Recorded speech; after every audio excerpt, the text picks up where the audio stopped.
क्या आवेदन लेकर आए हैं? मैं आवेदन लेके आई हूँ सर, मेरे भांजे की मारपीट की गई है। वो भी किस जरिए कि एक मोबाइल के जरिए था। उसमें बोला गया था कि मतलब शाम का टाइम था तो मेरा भांजा रोड से गुजर रहा था। उनके 2 बेटे हैं, राजकुमार वाल्मीकि और ना क्या नाम था दीदी उसका, दीपक वाल्मीकि। उसने बोला कि रोहित आजा बैठेंगे साथ में 2 मिनट के लिए टाइम पास करेंगे। तो उस मेरे भांजे ने सोचा मोहल्ले के हैं तो बैठ जाता हूँ, तो बैठ गया। तो उससे मोबाइल मांगा कि मोबाइल दे रोहित, टॉर्च चलाना है। तो मोबाइल 10 मिनट बाद में जब मेरे भांजे ने मांगा वापस तो दिया नहीं गया। बोला गया मोबाइल नहीं है हमारे पास, तुझे जो करना है वो कर ले। तो मेरे भांजे को फिर पहले 2 थप्पड़ मारे गए। उसके बाद में मेरे भांजे ने एक मारा तो पूरा घर उनको मारने के लिए आ गया। पूरा घर डंडे से मारा, दौड़ा कर मारा। किसको मारा? मेरे भांजे को सर। हाँ, उसके बाद में ना फिर 2 दिन बाद उन्होंने बोला कि ना आ जाओ रोहित, अपन है ना कोई बात नहीं, जो हो गया सो हो गया, अपन है ना सुलह कर लेते हैं, कोई दिक्कत नहीं, दोस्त यार ही है यार, कोई दिक्कत नहीं है। मेरे भांजे फिर चला गया। फिर उसके बाद में भांजे का दोस्त? हाँ नहीं, मेरे भांजा रोहित नाम है। हाँ, तो उसने बोला कि चलो कोई बात नहीं, आपस में बात है, तो वो चला गया। उसके बाद में फिर बोला कि है ना अपने दोस्तों को भी बुला ले, अपन है ना बैठेंगे साथ में। तो 2 दोस्त उसके भी थे, रोहित के भी। तो ना उसमें साथ में बैठने गए वो, तो आपस में पता नहीं इनमें बात हो गई। फिर बोलने लगे, पहले विवाद को लेकर कहने लगा तूने ऐसा किया, तूने वैसा किया, गाली गलौज करने लगा।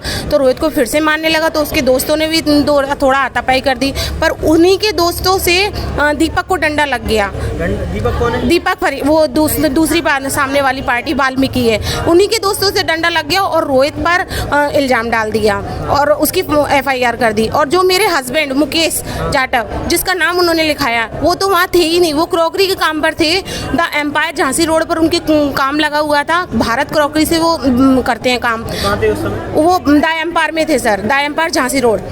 हाँ सर, और हमारा घर, हम तो यहाँ फूलबाग पे रहते ही नहीं है सर। 2 साल से हम लोग कंपू पे रहते हैं, गुड़ा चक्की पर। और हार्ट पेशेंट है सर मेरे हस्बैंड। जो आपके हस्बैंड थे उन्होंने पुलिस में बताया नहीं कि वो? उनको पता ही नहीं था सर कि हमारी रिपोर्ट लिखाई गई। जब हमें झगड़े का ही नहीं पता, वो 2-3 दिन बाद जब फोन आया तब हमें पता चला। आपके नाम की झूठी रिपोर्ट क्यों लिखवा दी? सर पता नहीं, वो सोचते हैं क्योंकि मेरे हस्बैंड हार्ट पेशेंट हैं और उन्होंने हमें परेशान करने के लिए, अपना केस पक्का करने के लिए उन्होंने हार्ट पेशेंट का नाम लिखा दिया। जो जिसने मारपीट किया उसका नाम ना लिखवाते हुए आपका नाम क्यों लिखवाया? आप हमारा नाम इसलिए लिखवा दिया क्योंकि देखो मेरे हस्बैंड सीधे साधे हैं। वो ना लड़ाई बड़ाई में कोई में वो नहीं करते ज़्यादा, और ना ही वो उनका कोई रिकॉर्ड है, ना ही मेरे भांजे का रिकॉर्ड है। लेकिन वो परेशान करने के लिए, अपना केस पक्का करने के लिए मेरे हस्बैंड का नाम लिखाया और पैसा खिलाया पड़ा थाने वालों को। हाँ बिल्कुल खिलाया सर, क्योंकि मेरी फरियाद ही नहीं सुनी जा रही वहाँ। कैसे? मेरी फरियाद नहीं सुनी जा रही ना, वहाँ जा रही हूँ, जो ही दरोगा बोल देते हैं कि हाँ ठीक है हो गया जाओ।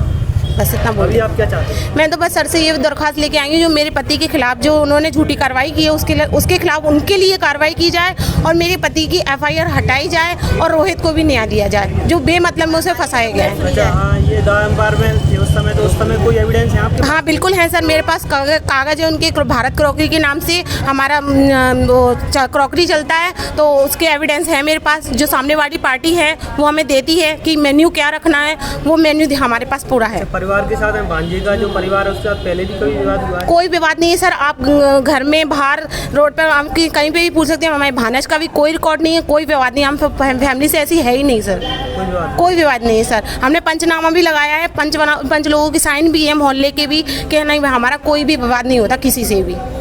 अभी क्या मांगे आप? बस इतनी सी मांगे सर, जो हमारा दरखास्त दी गई है उसे मंजूर की जाए, मेरे पति का FIR से नाम हटाया जाए और उनके खिलाफ कार्रवाई की जाए।